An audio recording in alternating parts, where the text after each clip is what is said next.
Here's your report. Oh, thanks, Jane. I wish I could hire someone just like you. Try LinkedIn Hiring Pro. It's more than a job board. It's like the recruiter you always wished you had. Hiring Pro uses real-time insights to match your role to LinkedIn's unique network of professionals and delivers a short list of best fit candidates. You'll spend less time sorting applicants and more time talking to the right people. Let's do it. You're irreplaceable, Jane, but another you would be great. Hire right the first time. Post your job for free on LinkedIn today at linkedin.com/quality. This episode is brought to you by Accenture. When your advertising operations fall out of sync, everything else follows.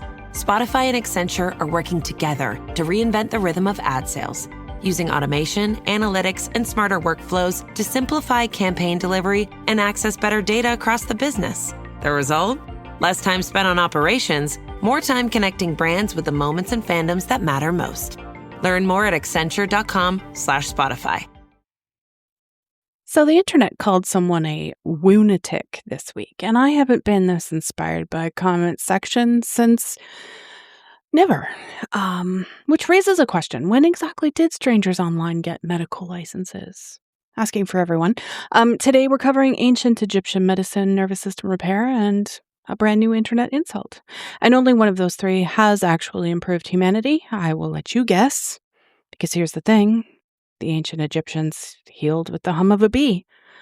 We heal by arguing with strangers online. And hey, they built the pyramids and we built the comment section, so clearly we're on track. You're listening to Unbound, off script. No outlines, no safety nets, just Beth Curry talking about whatever the hell she wants, or whatever the hell you've asked her to uncover. It's unfiltered, it's unpredictable, and it's officially started. Pull up a chair and don't expect her to stop talking anytime soon. She's a total blabbermouth. Take it away, Beth. Hello, and welcome back. It's Beth. You know me. You know the show. You're probably expecting this episode if you know me well enough. You know what I'm about to run my mouth about, so pour something. Get comfortable. Today's episode is probably a bit loaded. We're going to talk about the internet again, because the internet keeps earning it. Going to talk about a brand new word I learned recently that I genuinely wish I hadn't. We're going to talk about the psychology, of course, because that's all I know how to do, of why strangers online feel personally attacked by your wellness choices. And then, because I refuse to leave you marinating in cynicism, we're going to talk about bees, like actual bees, okay? You know, buzz, buzz, buzz. Ancient Egyptian bees, the hum of a bee, and why a sound you can make with your own face for free, no subscription required, might be one of the oldest nervous system tools humanity ever stumbled onto. And we'll get into breathwork and reiki in the combination session I've been offering in my own very reluctant journey from eye-rolling skeptic to person whose entire life got rearranged by the thing she was rolling her eyes at. So buckle up, or don't, you're an adult. That's actually the theme of the whole episode. So, longtime listeners know my position on the internet. I've said it before and I'll say it again. It's a cesspool, a magnificent, occasionally useful, when it involves cats, cesspool. It's where you can learn to fix your dishwasher, maybe, find your people, watch a raccoon eat grapes in slow motion, and also where a total stranger with a cartoon avatar will inform you that you deserve whatever happens to you because of a choice you made about your own body. Right? Both things live in the same house. It's a weird house. So, yeah, this week I came across a new entry in the internet's ever-expanding dictionary of insults. Woonatic. Woo. Plus lunatic, I presume. And I have to hand it to whoever coined it. It's catchy. It's got that smug little rhythm that internet insults need to go viral. It's the kind of word you can deploy in a comment section and feel like you've won something. And here's the context where I saw it. So there was a discussion happening, people sharing their experiences with different approaches to healing, including some approaches outside the conventional lane, some of which, by the way, are quietly being studied and folded into integrative care at major medical centers, okay? Not fringe clinics, actual hospitals with actual oncologists who have realized that supporting the whole person including the nervous system and the stress load, the body's own capacity, matters alongside everything else. I'm not going to get into the specifics of this one particular treatment that was being discussed. I have seen it firsthand work, because that's not the point of the episode. And I'm not your doctor. And frankly, neither is anyone in a comment section, unless Nate's there. The point is, what happened in that thread? Okay, so people were sharing their experiences, their own experiences firsthand. And one individual, someone who'd gone through full chemotherapy, and let me be crystal clear, absolutely no judgment there, none. I know people who've done chemo with beautiful outcomes and people for whom it didn't work, okay? And every one of them made the best call that they could with the information and the body they had. This person showed up with a laugh to mock, to dismiss anything with the word alternative attached to it as delusion. And out came the labels as well. Woonatic, that's where I learned. And I sat there thinking, what exactly did that accomplish? Nobody in that thread changed their mind. Nobody ever changes their mind because a stranger laughed at them. But what happened instead is that everyone dug in deeper and a few people got hurt and one person got a little dopamine hit from feeling superior for like 11 seconds. That's the whole transaction. That's the entire economy of internet mockery. 11 seconds of superiority purchased with someone else's dignity, of course. So I want to talk about why people do this, because it's not random and it's not really about you either. First, there's something called identity protective cognition. So the plain language version, once a belief becomes part of who we are, part of our identity, our tribe, our story about ourselves, our brain stops evaluating information and starts defending territory. Okay. Evidence that supports our side feels obviously true, and evidence that challenges it feels like a personal attack or something, not metaphorically. The brain regions that light up when our core beliefs are challenged overlap with the ones involved in actual physical threat, right? Your worldview gets bodyguards, and the bodyguards are not intellectuals at all. Now apply that to health. Health choices are about as identity loaded as it gets, right? If you went through something as grueling as chemo, your psyche has an enormous investment in that having been the right call. It had to be worth it, right? So when someone else says, I went a different route and I'm doing well, or in the case where I said they tried that and it didn't work and they were given a death sentence and then they tried this and but boom, they've been alive for 15 years when they were given like 6 months to live. Really? Your brain doesn't hear a neutral data point when you've been through chemo and someone says something like that. It hears an accusation, right? It hears maybe you suffered more than you needed to. And that is unbearable, So what does the mind do with unbearable? It doesn't sit with it. It attacks the source. We've seen this a lot over the last 6 years. It laughs. It reaches for a word like woonatic because ridicule is so much cheaper than reflection, right? I actually have compassion for that commenter. I am sincerely glad, and I told her this, that she is well and that her chemo worked for her. I meant it. I have compassion genuinely, because underneath the mockery is almost always fear, and underneath, fear is usually pain. Mockery is pain wearing a costume, right?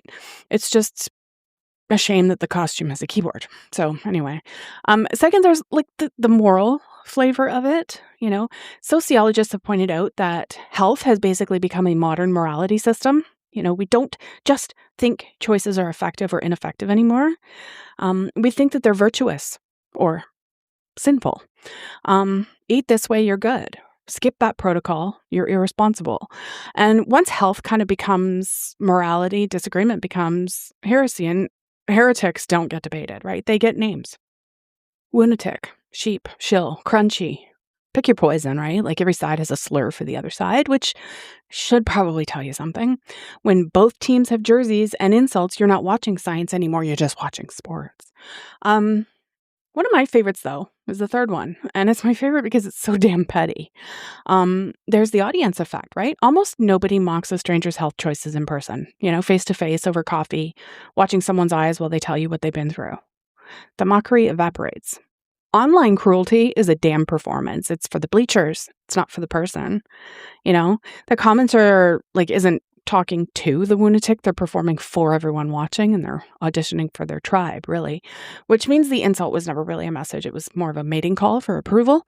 And look, I want to say something, about the skepticism piece, because I know some of you are sitting with it. People are asking harder questions about the pharmaceutical industry than they used to. And I don't think curiosity is a crime at all. It's worth remembering how incentives are built. A system that earns its revenue from ongoing treatment is structurally more comfortable with management than with a resolution, right? That's not a conspiracy theory. It's a business model observation. You're allowed to notice incentive structures and still take medication. You're allowed to be grateful for antibiotics and skeptical of marketing budgets at the same time. Nuance. Remember nuance, everybody? It used to live here. It still lives here on this podcast, because I always talk about it. But where I land and where I always land, we are all out here trying to live a life. All of us, every single one of us, in bodies we didn't choose, with histories we didn't ask for. And we're making the best decisions we can with imperfect information, because all information is imperfect, including the official kind, kids. And nobody should be laughed at, labeled, or name-called about their own health. Not the chemo patient, not the breathwork person, not the woman doing both quietly without posting about it because she's tired of being everyone's debate topic. Especially, and this is the part that seems to drive certain people up the wall, especially when the thing is working for the person doing it. There's something almost comedic about watching someone argue with results. Okay? Well, that shouldn't have helped you. Okay, and yet here we are, helped, right? Your body, your call. My body, my call. It's such a simple sentence, and the internet can't seem to digest it. One more psychological gem before I move on to something called psychological reactance. So once you see it, you'll see it everywhere. Reactance is the surge of resistance humans feel when they perceive their freedom being threatened. Tell someone they must do something, and a little alarm goes off in their head that says, "Oh, must I?" It's why wet paint signs get touched, and it's why toddlers and CEOs are functionally the same organism. Here's why it matters for our conversation. Mockery and name-calling are perceived as attempts to control. So when someone laughs at your choices, your brain doesn't register it as information. It registers it as coercion, right? So ridicule doesn't just fail to persuade. It actively pushes people further into the very position being ridiculed. So every Woonatic comment mints a more committed Woonatic, right? The mockers are, and I can't stress this enough, the greatest recruitment tool the Woo community has ever had. If I were cynical, and after 20 minutes of this episode, who could blame me, I'd say the alternative wellness world should send the comment section a fruit basket. Meanwhile, do you know what actually changes minds? Think about it for a second. Curiosity, questions. Tell me more about that. What did you notice? Nobody has ever been asked a genuine question and felt attacked by it. Respect is the only Trojan horse that persuasion has ever successfully ridden in on. But respect doesn't get likes, so here we are in the cesspool, treading water in our own little inflatable opinions.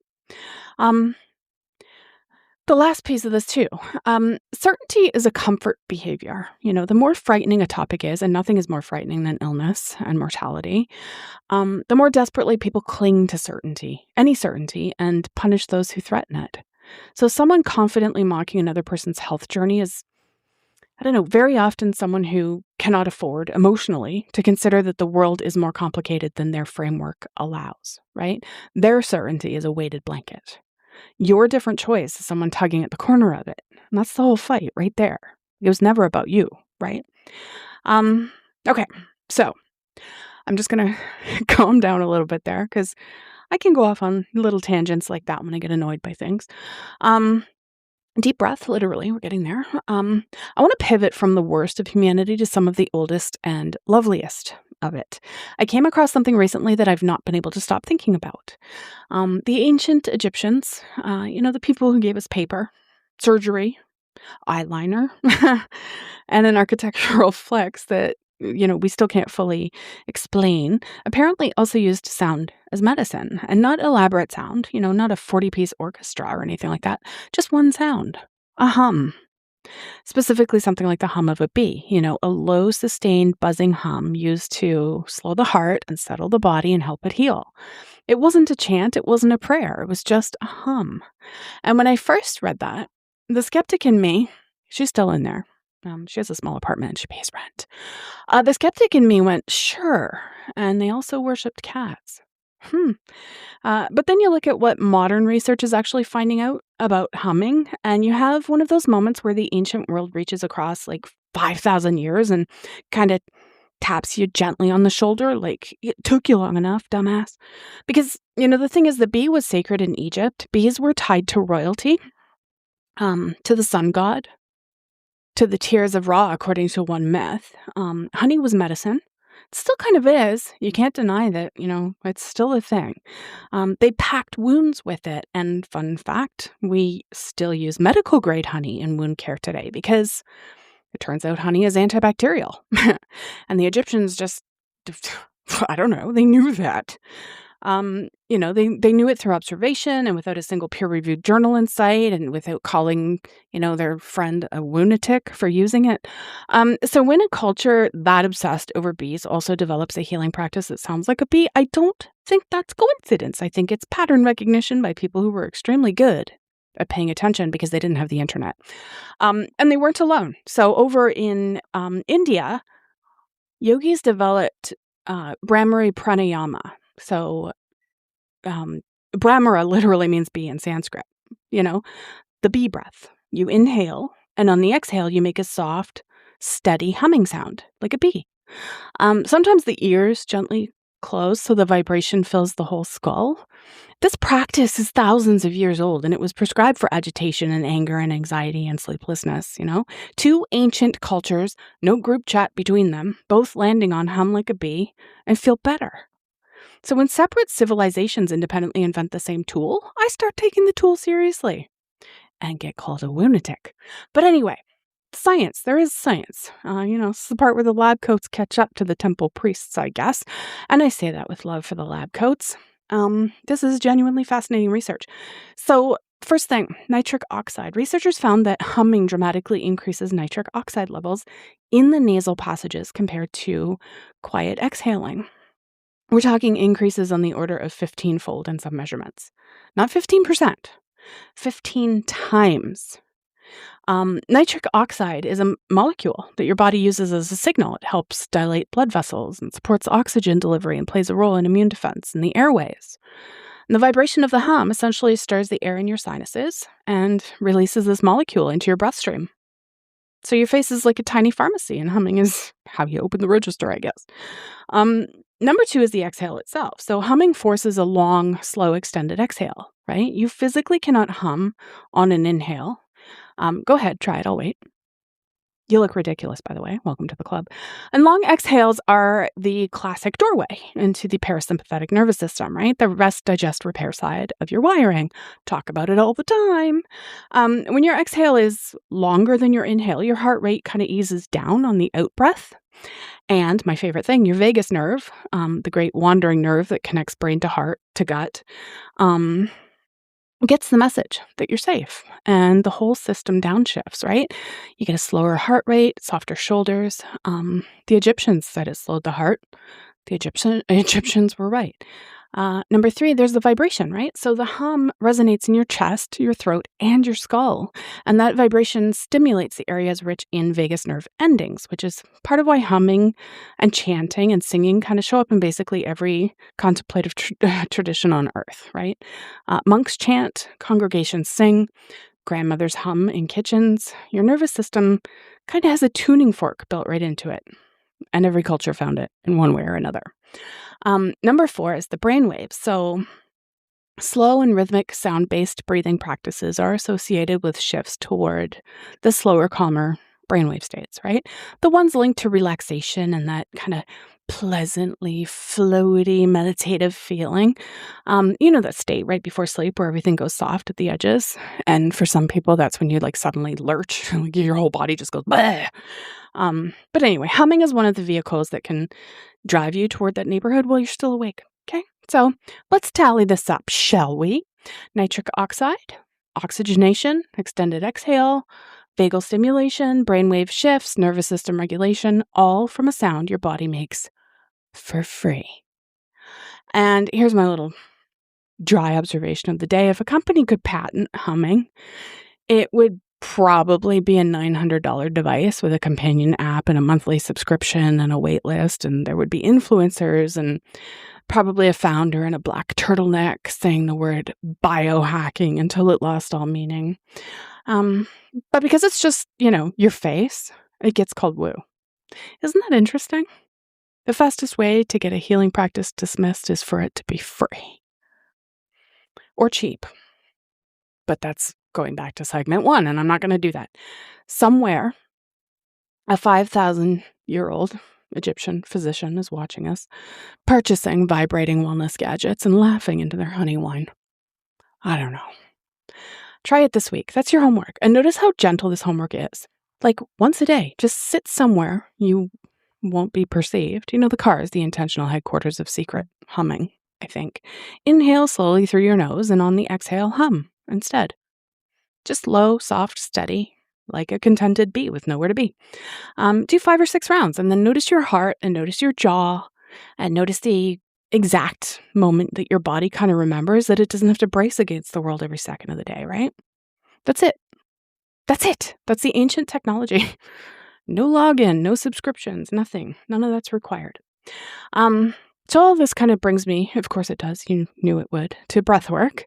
I've talked about this quite a bit.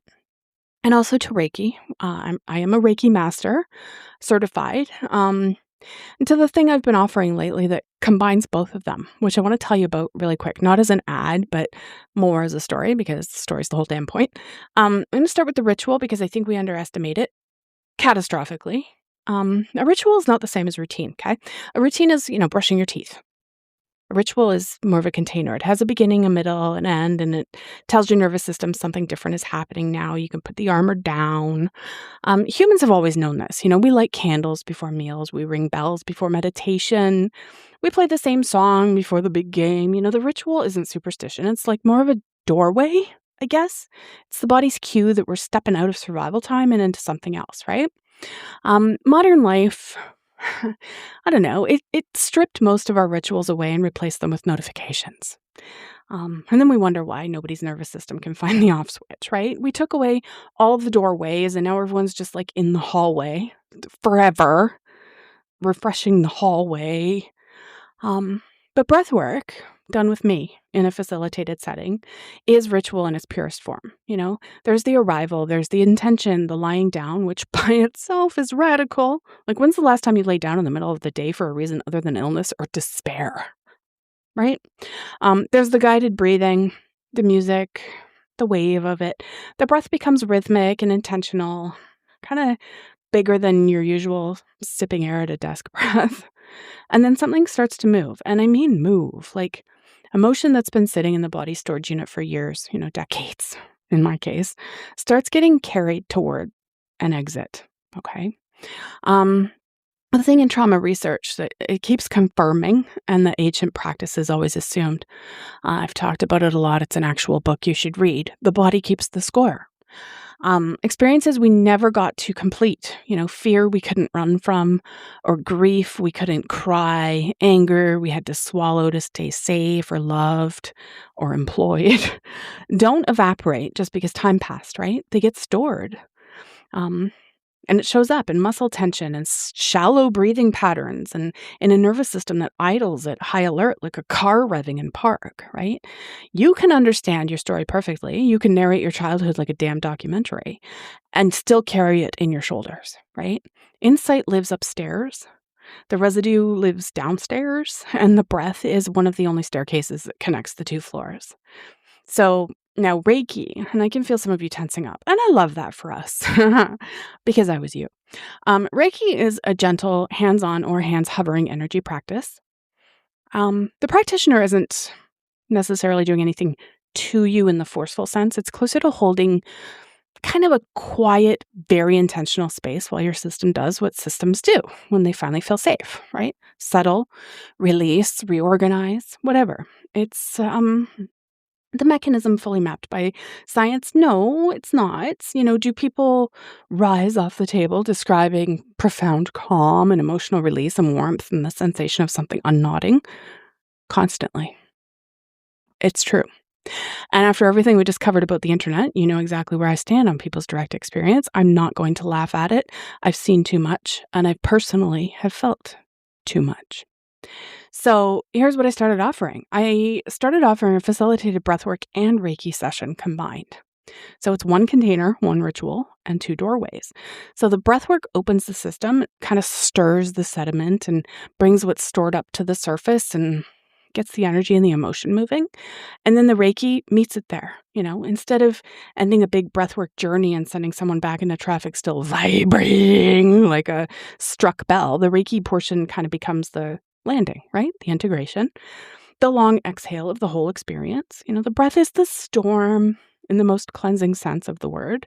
And the Reiki is the quiet after, where everything kind of settles into new arrangements, right?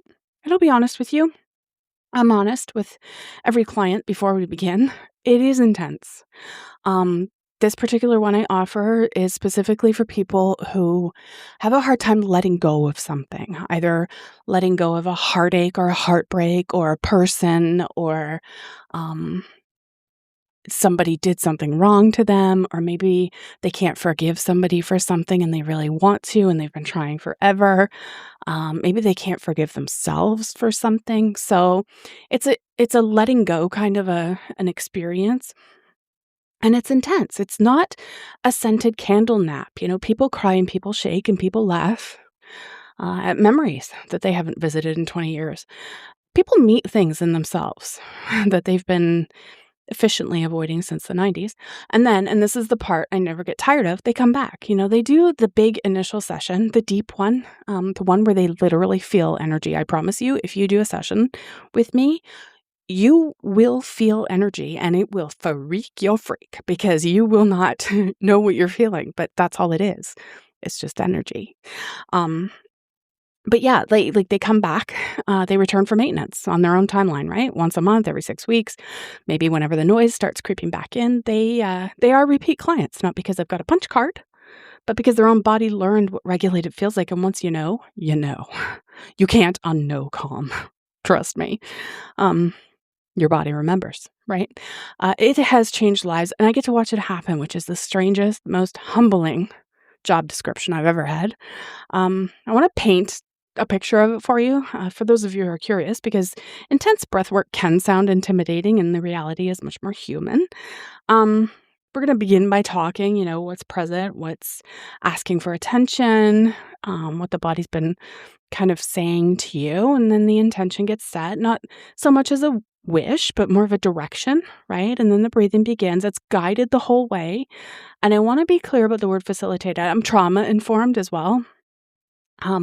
Because it matters. You're not alone in it. That's like half the medicine, right? Most of us have been white knuckling our inner lives solo for like decades. And the simple fact of another regulated nervous system in the room holding steady while yours goes on its journey is something the body recognizes on like a level older than language. It's co-regulation. That's what the researchers call it. It's being accompanied. That's what the rest of us call it, I guess, right? But it's co-regulation. So the breath builds and things surface, and sometimes there's tears, and you're going to feel different body temperatures. You get really cold, and then you get really warm, and it's just the whole experience is magical, right? You'll see things, sometimes a memory arriving sideways, colors, cloud, like it's just I can't even describe it. It's pure magic. But the body finishes conversations that it started like decades ago. And as this is going on, the Reiki is happening as well, right? Like the stillness, the hands, the quiet, the deep settling. I'm observing, making sure everyone's remembering to breathe and not doing it too quickly, but, just all of it. Anyway, clients describe it as being tucked in by their own nervous system, if that makes sense. And then we close the container the same way we opened it, deliberately, right? Ritual has a front door and a back door, and we use both.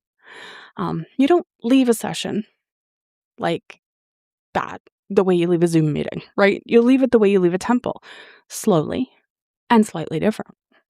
So I'm going to tell you a little of my own story because fair is fair. I can't ask you to trust any of this without telling you where I started. And where I started was skeptic, for sure, full. Arms crossed, eyebrow raised, silently composing rebuttals, If you had told younger me that I would one day be facilitating energy work, she would have laughed. And honestly, she'd have laughed in a way not entirely unlike that commenter from segment 1. So sit with that. I have. Then I became a user. Reluctantly, experimentally, of course. Kind of, the way you try something mostly to prove it won't work, right? And it worked anyway. And, that was frankly rude. The breath didn't care about my damn opinions. The sessions didn't require my belief. My nervous system responded whether or not my inner debate champion approved. So anyway, and then over time, something I still find hard to say casually, I traded in 30 years, over 30 years of trauma retention, 30 years of a dysregulated nervous system, hypervigilance, bracing, sleep that never repaired anything at all. The calm that was actually just exhaustion wearing calm's clothes, right? Like 30 years that talk therapy had circled and named and diagrammed. And I value therapy, truly. It gave me the map, I guess. But the map is not the territory. No map ever reached down into my body and told it the war was over. No therapist managed it. No medication managed it. My breath did.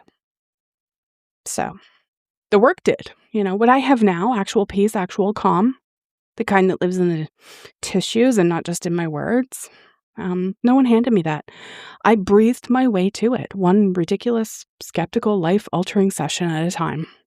No word of a lie. So when someone calls people like me a woonatic, I genuinely don't flinch anymore because I know what I traded and I know what I got back. And there's no comment section on this earth loud enough to out-argue a regulated nervous system. Peace itself, I think, is very hard to troll.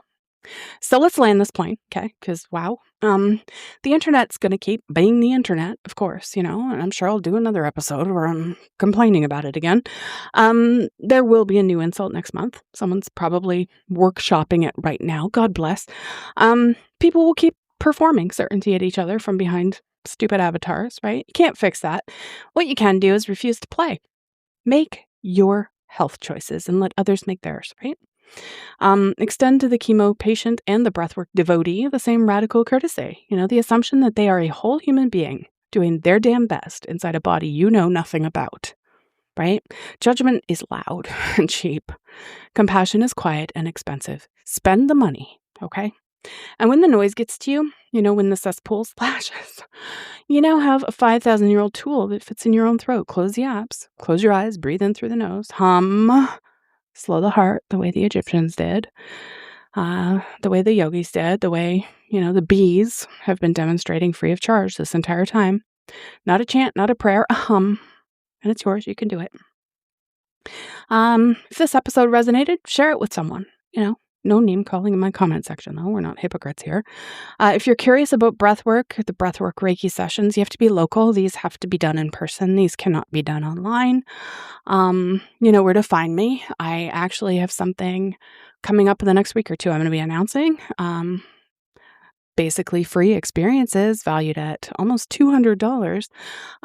So yeah, just watch out for that. If you're my friend on social media, that's where you'll see it. Yeah, so that's it. So until next time, next show, be kind, be curious, and most important of all, be absolutely unbothered. I'll see you next time. And that brings us to the end of another episode of Unbound Off Script. Someone eventually had to pull the plug because, as you know, Beth will happily keep talking until the sun goes down. Thanks for listening, and we will see you whenever she finally runs out of things to say. I'm Rob, she's a blabbermouth, and we're out.